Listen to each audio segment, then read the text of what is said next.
अब खबर है यवतमाल जिले से, जहां जिले के वनी में होने वाले ओबीसी विशाल मोर्चा के लिए एक साइकिल मोर्चा चंद्रपुर से निकाला जाएगा। ऐसी जानकारी आज पत्र परिषद के दौरान दी गई।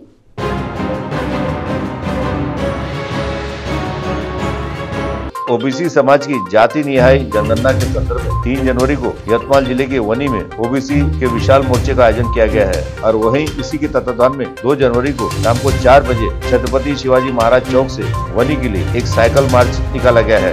ऐसी जानकारी आज पत्र परिषद में दी गई। इस पत्र परिषद में एडवोकेट पुरुषोत्तम सातपुते, एडवोकेट दत्ता बाबू हजारे, बलिराज धोटे, डॉक्टर राकेश गौतुरे, प्राध्यापक माधव गुनुले, बंडू हजारे, प्राध्यापक विजय मुसड़े, एडवोकेट प्रशांत सोनोले, प्राध्यापक अनिल डहाके, अविनाश आंबेकर, सतीश मालेकर, डॉक्टर सिराज खान, प्राध्यापक विजय बतकर, डॉक्टर बालकृष्ण भगत, विवेक बोरीकर, सूरज मत्ते आदि उपस्थित थे। वहीं इस साइकिल मार्च के संबंध में प्राध्यापक अनिल डहाके ने जानकारी दी। ओबीसी समाजाची स्वतंत्र जातनिहाय जनगणना झाली पाहिजे यासाठी चंद्रपूर येथून उद्या 2 तारखेला सायंकाळी 4 वाजता छत्रपती शिवाजी महाराज चौक चंद्रपूर येथून सायकल मार्च काढण्यात येत आहेत।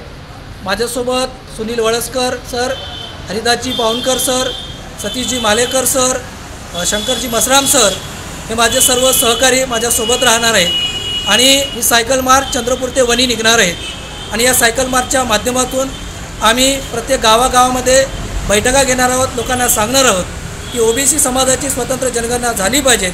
यासाठी मोठ्या प्रमाणे आपण वनी इथे होणाऱ्या ओबीसी विशाल मोर्चामध्ये सहभागी व्हा, अशा प्रकारचं मी सर्वांना आवाहन करत आहेत। उद्या चंद्रपूर येथे छत्रपती शिवाजी महाराजांच्या स्मारकाला छत्रपती शिवाजी महाराजांना अभिवादन करून ही सायकल मार्च निघणार आहे आणि 3 तारखेला वनी इथे छत्रपती शिवाजी महाराजांचा पुतळा वनी इथे त्यांच्या स्मारकाला अभिवादन करून आम्ही मोर्चामध्ये सहभागी होणार आहेत। माझी सर्वांना विनंती आहे की आपण सर्वांनी या मोर्चामध्ये मोठ्या प्रमाणामध्ये सहभागी व्हा।